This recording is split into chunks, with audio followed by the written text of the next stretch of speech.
சற்று முன்பு super star Rajinikanth அவர்கள் வித் லவ் அப்படிங்கிற அந்த திரைப்படத்தை பார்ப்பதற்காக வந்திருக்காங்கங்க. அது என்ன வித் லவ் கேள்விப்பட்டிருக்கீங்க இல்லையா? சௌந்தர்யா ரஜினிகாந்த் அவர்கள் தயாரிக்கும் திரைப்படமாக இந்த படம் உருவாகிருக்கு. இப்போ இந்த வாரம் பிப்ரவரி மாதம் ரிலீஸ் ஆக போகிற இந்த காட்சிகளை நம்ம பார்க்கின்றோம். இந்த படத்தை பற்றி நல்ல ஒரு டாக்ஸ் வந்துகிட்டு இருக்குங்க. அதாவது 90 கிட்ஸ் அப்படின்னு சொல்லுவாங்க இல்லையா? அவங்க பார்த்தீங்கன்னா மோஸ்ட்லி அந்த ரொம்ப வெள்ளந்தியாக இருப்பாங்க. அவங்களுடைய காதல்லாம் ரொம்ப பியூராக இருக்கும். அந்த மாதிரி நம்ம கேள்விப்பட்டிருக்கோம். 2K கிட்ஸ் அந்த மாதிரி இருக்காது. அது வேறு ஒரு ஜேர்னலில் போகுது. அது வந்து நம்ம சொல்ல தேவையில்லை. பட் இது ரொம்ப அற்புதமாக இருக்கும். இப்போ நீங்கள் பார்த்தீங்கன்னா அழகி அப்படின்னு ஒரு படம் நீங்களாம் பார்த்துருக்கீங்களான்னு தெரில. அது அந்த ஓட்டம் ஓடிச்சு அந்த காலத்தில்.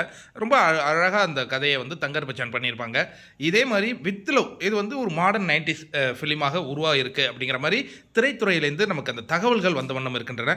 அந்த படத்தை பார்ப்பதற்காக சூப்பர் ஸ்டார் ரஜினிகாந்த் அவர்கள் ப்ரிவியூ தியேட்டர் வந்திருக்காருங்க. அந்த இடத்துல பார்த்தீங்கன்னா ஒரு அளவலாய கூட்டம் இருக்குது. எல்லாரும் ரஜினிகாந்த் அவர்கள் வருவதற்காக காத்திருந்தாங்களா என்னன்னு தெரில. ஏன்னா ரஜினிகாந்த் அவர்களுடைய மகள் தயாரிக்கும் திரைப்படங்கிறது கண்டிப்பாக வருவாங்கன்னு எதிர்பார்த்துருக்காங்கன்னு நினைக்கிறேன். அவர் வந்திருக்கிறார். அவர் படத்தை பார்த்துட்டு என்ன சொல்ல போகிறார் பொறுத்திருந்து பார்ப்போம். நீங்கள் வித் லவ் பார்க்க போகிறீங்களா?